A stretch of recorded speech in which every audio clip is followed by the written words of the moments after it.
Hello everyone, myself Minesh Kumar Patel. Earlier જે આપણે વાત કરી કઈ હતી, second category of anti asthmatic drugs, corticosteroids. So આજે જે આપણે વાત કરી છે, ટોટલ બે કેટેગરીની વાત કરવાની છે અહીંયા. એક છે LTRA, લ્યુકોટ્રાઇન રિસેપ્ટર એન્ટાગોનિસ્ટ, અને સેકન્ડ કેટેગરી જે આપણે વાત કરીશું છે માસ્ટ સેલ સ્ટેબિલાઇઝર. ચલો ચાલુ કરીએ. Pharmacology of the leukotriene receptor એન્ટાગોનિસ્ટ, જેને આપણે શોર્ટ ફોર્મ શું કહીએ છીએ, લ્યુકોટ્રાઇન રિસેપ્ટર એન્ટાગોનિસ્ટ, LTRA. કેટલી ડ્રગ્સ હતી આપણી પાસે? બે જ ડ્રગ છે, મોન્ટેલ્યુકાસ્ટ એન્ડ ધી જાફિરલ્યુકાસ્ટ. બે ડ્રગ હતી. મિકેનિઝમ ઓફ એક્શન જે છે બંને ડ્રગની સેમ જ રહેશે. સો આપણે મિકેનિઝમ વાત કરીએ બંને ડ્રગની શું હોઈ શકે છે. સો whenever we take the LTRA drug, so they inhibit the cysteine leukotriene receptor 1. શું કરશે drug? they can inhibit the cysteine leukotriene 1 receptor. Short form શું છે? સિસ્ટિનાઇલ leukotriene 1 receptor, CYSLT1 receptor. So they LTRA they inhibit the cysteine leukotriene 1 receptor. હવે સિસ્ટિનાઇલ leukotriene 1 receptor ને કેમ ઇનહિબિટ કરે? બીજા કોઈ રિસેપ્ટર ઇનહિબિટ ના કરે? રીઝન શું છે? સો રીઝન એ છે કે સિસ્ટિનાઇલ લ્યુકોટ્રાઇન 1 રિસેપ્ટર જે છે, they are responsible for the contraction of the bronchi.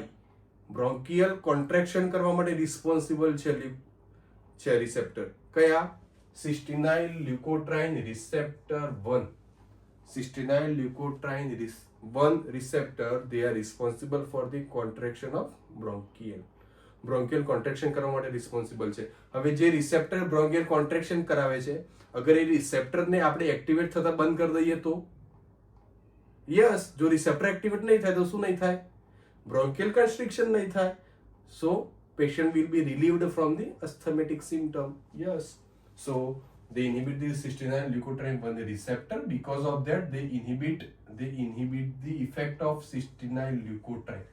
cysteine leukotriene ની જે ઇફેક્ટ છે શું થઈ જશે? સપ્રેસ થઈ જશે યા બંધ થઈ જશે. કયા લ્યુકોટ્રાઇન રિસ્પોન્સિબલ છે બ્રોન્કિયલ કન્સ્ટ્રિક્શન કરાવવા માટે?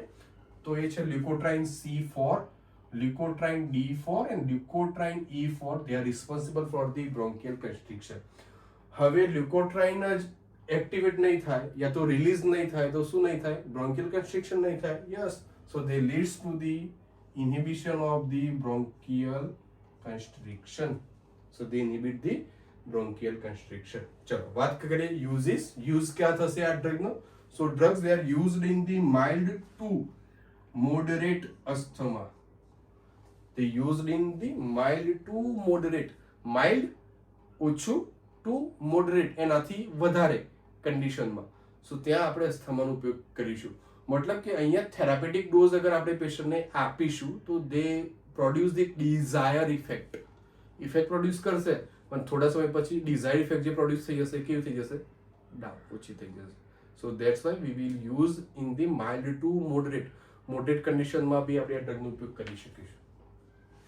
બીજું જે યાદ રાખવાનું છે કે જે LTRA જે છે, they decreases the need of inhaled corticosteroid. જે ICS જે છે કેટેગરી આપણી ઇનહેલ્ડ કોર્ટિકોસ્ટેરોઇડ, એની નીડ ઓછી કરી નાખશે. મતલબ કે અગર તમારી પાસે LTRA ડ્રગ છે અને પેશન્ટ હુ નીડ ધી કોર્ટિકોસ્ટેરોઇડ, સો એવી કન્ડિશનમાં તમે LTRA ડ્રગ આપી શકશો. Done? So they decreases the need of the inhaled corticosteroid. That's why એના કારણે કયા કારણે? So they decrease use શું છે? They decreases the need of the inhaled corticosteroid. એના કારણે આ એડવાન્ટેજ છે કોનો? LTRA no. So that's why they also known as, બીજું બી નામ છે LTRA નું. કયું? Steroid સ્પેરિંગ agent. સ્પેરિંગ નો મતલબ ઘટાડો. Steroid decreases agent. So steroid sparing agents. Sparing નો મતલબ થાય ઓછું કરવું, ડિક્રીઝિસ. ચલો એડવર્સ ઇફેક્ટ. એડવર્સ ઇફેક્ટ શું હોઈ શકે છે ડ્રગ્સના? બંને ડ્રગની વાત છે અહીંયા. એડવર્સ ઇફેક્ટમાં કોઈ એકની વાત નથી.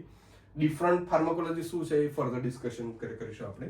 સો એડવર્સ ઇફેક્ટમાં જે છે એ છે headache, rashes and ઇઓસિનોફિલાઈ.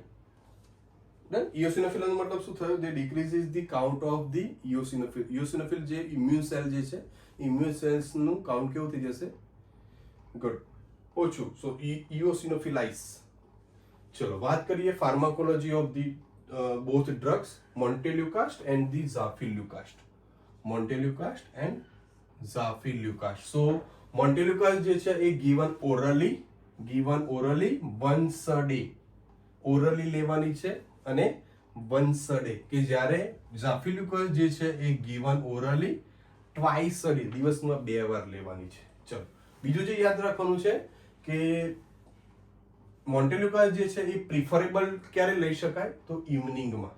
So the preferred given in the ઇવનિંગમાં જો અગર તમે લેશો so they produce the more better therapeutic dose યા તો થેરાપેટિક રિસ્પોન્સ. ચલો બીજું, so montelukast they taken with or without food.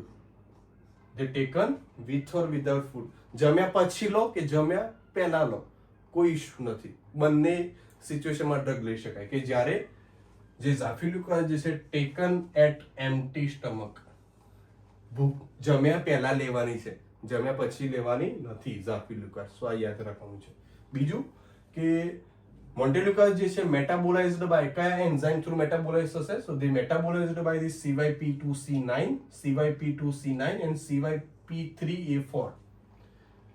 Montelukast, they metabolized by the CYP2C9 and the CYP3A4. કે જ્યારે ઝાફિલ્યુકાસ્ટ જે છે એ મેટાબોલાઇઝડ બાય ધી CYP2C9 ઓનલી, એ ફક્ત એક જ એન્ઝાઇમ સાથે મેટાબોલાઇઝ થશે. કયું? CYP2C9. બરાબર. ચલો કયા એજ ગ્રુપ સાથે લેવા દેવા છે ડ્રગ, મતલબ કઈ એજમાં તમે ડ્રગ લઈ શકો? સો they used in the greater than or equal to 2 year of age. 2 વર્ષ અથવા તો 2 વર્ષ કરતા વધારેના જે પેશન્ટ જે છે એમાં તમે આ ડ્રગ લઈ શકો. કે જ્યારે ઝાફિલ્યુકાસ્ટ જે છે used in the greater than or equal to 12 years, 12 વર્ષ અથવા તો 12 વર્ષ કરતા ઉપરના જે વ્યક્તિઓ છે, પેશન્ટ્સ જે છે, એમના માટે ઝાફિલ્યુકાસ્ટ વિલ બી સેફ. 12 વર્ષથી ઓછા ઉંમરના જે પેશન્ટ છે એમના માટે ઝાફિલ્યુકાસ્ટ સેફ નથી. એની કમ્પેરમાં કઈ યુઝ થશે? મોન્ટેલ્યુકાસ્ટ. ચલો કોન્ટ્રાઇન્ડિકેશન શું છે ડ્રગ્સના? સો કોન્ટ્રાઇન્ડિકેશન જે છે તો હાઇપર સેન્સિટિવિટી. પેશન્ટ હુ મે સફર ફ્રોમ ધી હાઇપર સેન્સિટિવિટી. અગર હાઇપર સેન્સિટિવિટી પેશન્ટને છે તો એવી કન્ડિશનમાં આપણે મોન્ટેલ્યુકાસ્ટ આપવાની નથી. કેમ? કારણ કે એડવર્સ ઇફેક્ટ છે એની મોન્ટેલ્યુકાસ્ટની. કઈ? Rashes. So it's hyper sensitivity. So એવી કન્ડિશનમાં આપણે આ ડ્રગ આપવાની નથી. ઝાફિલ્યુકાસ્ટનું જે કોન્ટ્રાઇન્ડિકેશન છે શું છે તો 2 છે. એક ધી હાઇપર સેન્સિટિવિટી અને બીજું છે સિવિયર હેપેટિક ઇમ્પેરમેન્ટ. પેશન્ટ હુ મે સફર ફ્રોમ ધી લીવર ઇમ્પેરમેન્ટ. અગર લીવર એનું કામ નથી કરતું પ્રોપરલી, સો એ કન્ડિશનમાં બી આપણે આપવાની નથી. Done. So this is the whole about the LTRA, pharmacology of the leukotriene receptor antagonist. બીજી બી એક ડ્રગ છે, એ ડ્રગ LTRA માં નથી કેટેગરાઇઝ થતી, પણ એ નોલેજ પર્પઝ હું ખાલી વાત કરું છું. તો એક ડ્રગ કઈ છે? ઝાયલ્યુટોન. કઈ છે? ઝાયલ્યુટોન. ઝાયલ્યુટોન જે છે એ mechanism of action similar to the LTRA છે. કેવી રીતે? સો LTRA જે છે એ લ્યુકોટ્રાઇનનું ઇફેક્ટ જે છે એ ઇનહિબિટ કરે છે. ઇફેક્ટ કેવી કરે છે? ઇનહિબિટ કરે છે. કે જ્યારે ઝાયલ્યુટોન જે છે એ લ્યુકોટ્રાઇનનું સિન્થેસિસ જ બંધ કરી દેશે, મતલબ કે નવા લ્યુકોટ્રાઇન બનાવવાનું જ બંધ કરી દેશે drug zileuton. Done. So mechanism wise similar to each other, but similar same નથી, સિમિલર કહી શકાય. સો ઝાયલ્યુટોન શું છે? They are the 5-LOX inhibitor. શું છે? They are 5-LOX inhibitor. 5-lipoxygenase inhibitor. They are 5-lipoxygenase inhibitor. 5-LOX inhibitor છે. So કામ કેવી રીતે કરશે? So they inhibit the synthesis of the leukotriene. કયા? તો leukotriene C4, leukotriene D4 and leukotriene E4. આ leukotriene નું સિન્થેસિસ, એમનું પ્રોડક્શન જ બંધ થઈ જશે. હવે પ્રોડક્શન બંધ થઈ ગયું મતલબ શું થયું? ઇફેક્ટ જ પ્રોડ્યુસ નહીં થાય. આ ઇફેક્ટ પ્રોડ્યુસ થવા માટે એમને શું થવું પડશે? યસ, પ્રોડક્શન કરાવવું પડશે, તો ઇફેક્ટ પ્રોડ્યુસ થશે. બટ કરન્ટલી જે કરંટ સિનારીઓ જે છે, ઝાયલ્યુટોન ડ્રગનો, તો એ શું છે, તો this is not currently used in the માર્કેટમાં નથી વપરાતી, એ બંધ થઈ ગઈ છે અત્યારે, હાલ બેન થઈ ગઈ છે. કેમ? તો એના બે રીઝન છે. So zileuton is not used currently because બે મેજર કન્ડિશન છે. કઈ? કે એક છે શોર્ટ ડ્યુરેશન ઓફ એક્શન કેવી છે, શોર્ટ છે, એટલે એને વારંવાર લેવી પડશે. હવે જેટલી ડ્રગ તમે વારંવાર લેશો ડોઝ એનો, તો શું થશે, એક સ્ટેજ પર આવીને શું થશે, યસ, સેચ્યુરેશન થઈ જશે એ ડ્રગનું.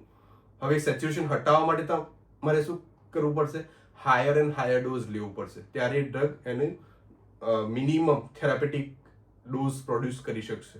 ડન. સો એક બીજું જે છે શું છે, હેપેટોટોક્સિસિટી.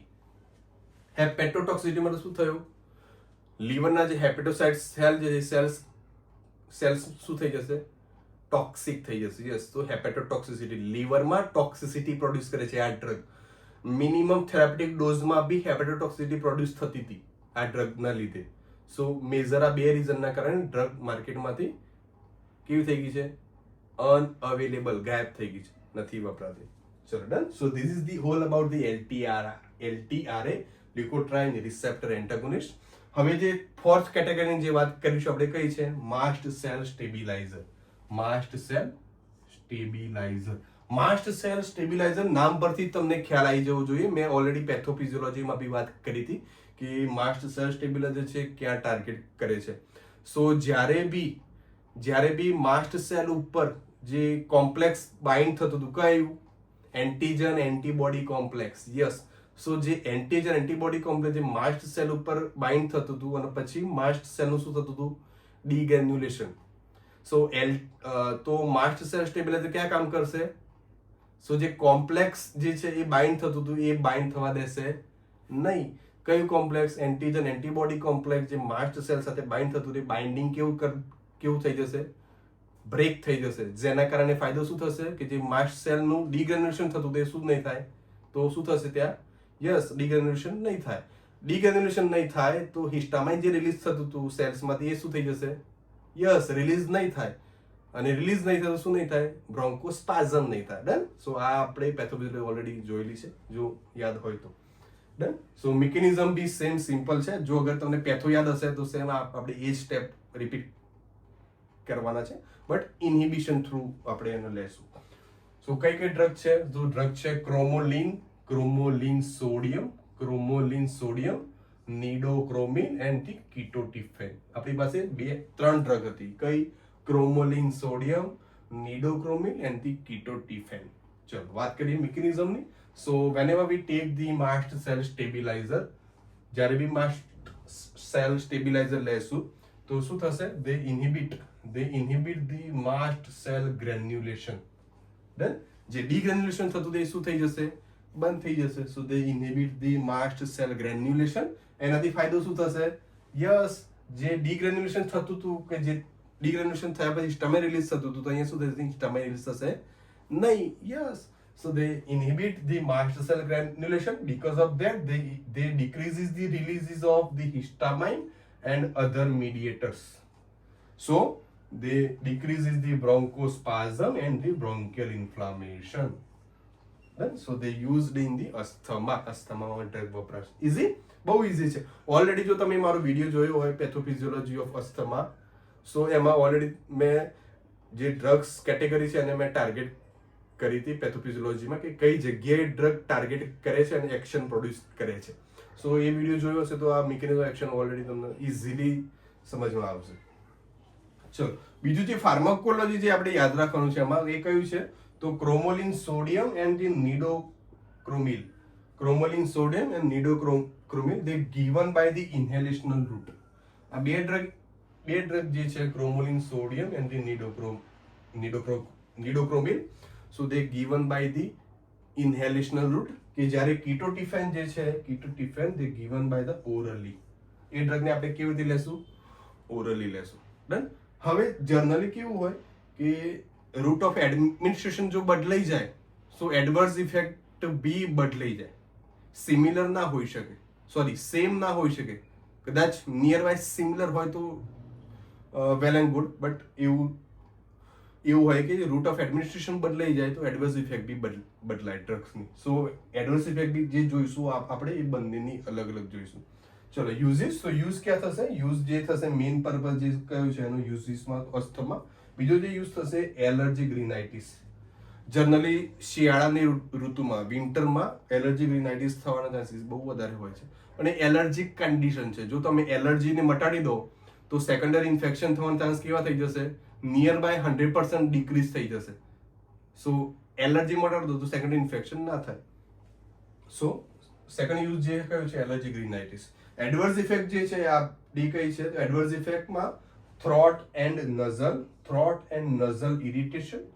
થ્રોટમાં અને નઝલ થ્રુ, કારણ કે આપણે ઇન્હેલેશનલ થ્રુ લઈએ છીએ ડ્રગ્સ. કઈ cromolyn sodium and nedocromil. So they irritate the throat and nasal, બંનેમાં ઇરિટેશન થશે.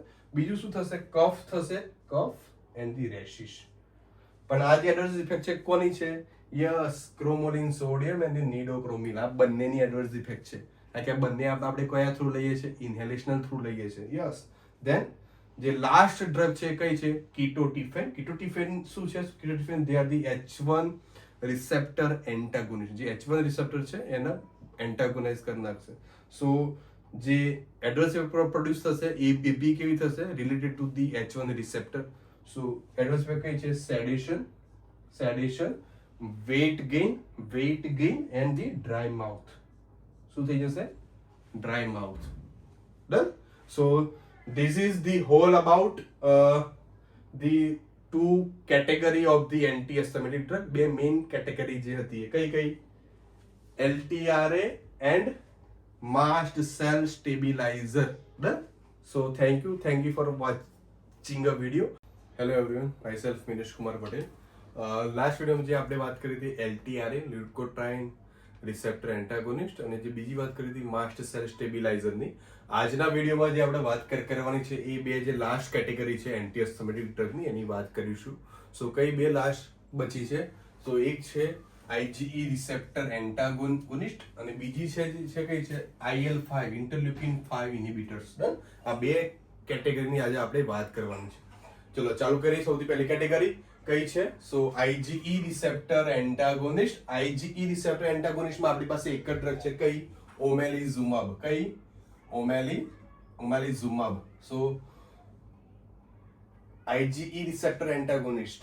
ચલો ચાલુ કરીએ. મિકેનિઝમ શું હોઈ શકે છે? તો whenever we take the drug of the IgE receptor antagonist, કઈ? ઓમેલિઝુમાબ, they inhibit the IgE receptor. શું ઇન્હિબિટ કરી દેશે ડ્રગ?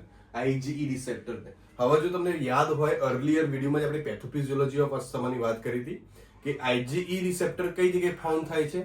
બે મેજર સાઇટ ઉપર ફાઉન્ડ થતા હતા. ક્યાં? એક માસ્ટ સેલ્સ ઉપર અને બીજા ક્યાં? ઇમ્યુન સેલ્સ ઉપર. આ બંને લોકેશન પર વધારે ફાઉન્ડ થતા હતા. કયા? IgE receptor. અગર આપણે IgE રિસેપ્ટર રિલીઝ થવાના બંધ કરી દઈએ તો, ઇન્હિબિટ કરી દઈએ તો શું ફાયદો થશે? યસ, શું ફાયદો થશે?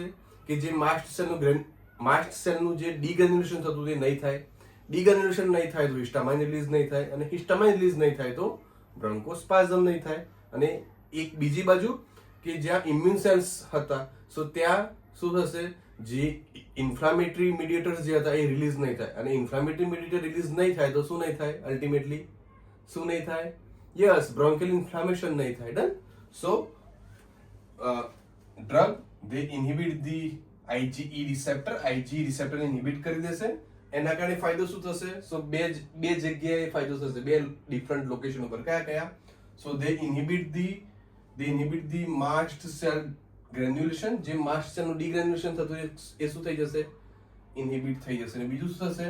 They inhibit the releases of the inflammatory mediator. જે ઇન્ફ્લામેટરી મીડિયેટર જે છે એ ઇન્ફ્લામેટરી મીડિયેટર રિલીઝ થતા બંધ થઈ જશે, કે જેથી શું નહીં થાય? સો માસ્ટ સેલનું ડીગ્રેન્યુલેશન નહીં થાય. ડીગ્રેન્યુલેશન નહીં થાય તો શું નહીં થાય? Decrease the bronchospasm. અને ઇન્ફ્લામેટરી મીડિયેટર રિલીઝ નહીં થાય તો શું ફાયદો થશે? So they inhibit the bronchial inflammation. So ultimately patient relieved from the asthmatic symptoms. Done. ચલો બીજી વાત કરીએ તો જે ડ્રગ છે આપણી કઈ? Omalizumab. So omalizumab used in the moderate to severe asthma. Moderate to severe asthma. આ જ મોડરેટ ટુ સિવિયર નો મતલબ શું થાય કે કોઈ બી બીમારીને આપણે એના અકોર્ડિંગ ટુ ધી સિવિયરિટી આપણે 3 સ્ટેજમાં કરતા હોય છે. એક છે એક્યુટ, વચ્ચેનું જે સ્ટેજ છે બીમારીનું કયું કહેવાય મોડરેટ, અને જે ત્રીજું જે સ્ટેજ છે કયું કહેવાય છે સિવિયર ઓર આઈધર ક્રોનિક. ડન. સો જે ડ્રગ છે આપણી પાસે ઓમેલિઝુમાબ, એ ક્યાં કામ કરશે? વચ્ચેનું જે કેટેગરી છે કઈ મોડરેટ અને last chronic. So they used in the moderate to severe asthma. ચલો એડવર્સ ઇફેક્ટ. એડવર્સ ઇફેક્ટ શું હોઈ શકે છે? તો એડવર્સ ઇફેક્ટ જે છે injection site reaction. Injection site reaction જે એડવર્સ ઇફેક્ટ છે એનો મતલબ શું થયો કે જે ડ્રગ છે આપણી એ કયા રૂટ થ્રુ આપશું? કયા route through? Yes, SC route, subcutaneous route, હે ને?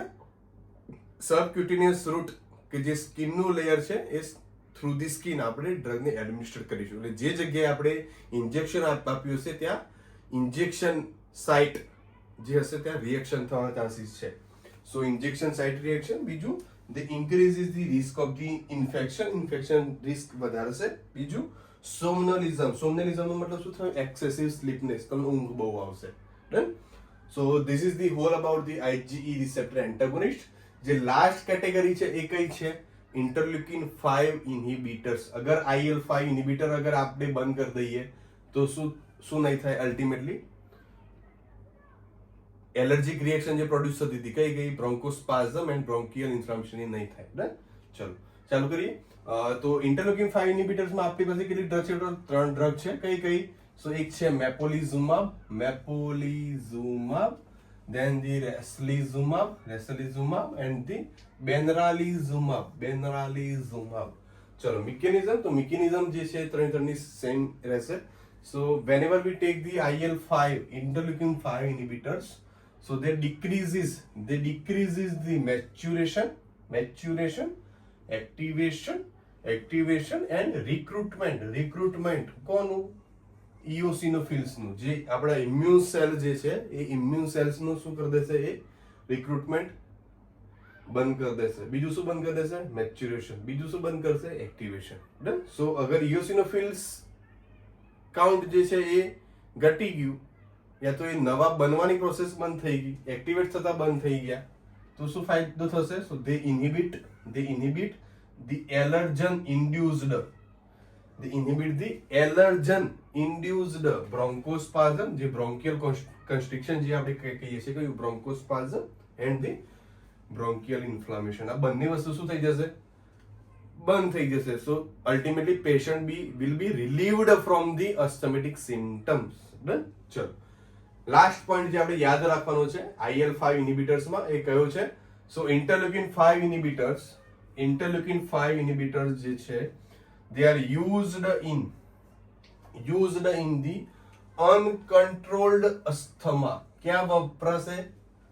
અનકન્ટ્રોલ્ડ. અગર સિમ્પ્ટોમેટિક જે છે અસ્થમાના એ અનકન્ટ્રોલ્ડ થઈ જાય છે તો એવી કન્ડિશનમાં આપણે શું વાપરીશું? ઇન્ટરલ્યુકિન 5 ઇન્હિબિટર્સ. બટ કન્ડિશન છે used in the uncontrolled asthma with high count of eosinophils. અગર eosinophils ના કાઉન્ટ કેવા હશે? વધારે હશે તો જ. કેમ? કે ઇન્ટરલ્યુકિન 5 ઇન્હિબિટર્સ જે છે આપણી પાસે 3 ડ્રગ કઈ? મેપોલિઝુમાબ, રેસલિઝુમાબ and બેનરાલિઝુમાબ. they act on the eosinophil cells. eosinophil cells ઉપર કામ કરે છે અને eosinophils નું ઇન્હિબિશન કરી દે છે. તો શું કરે છે ઇન્હિબિશન?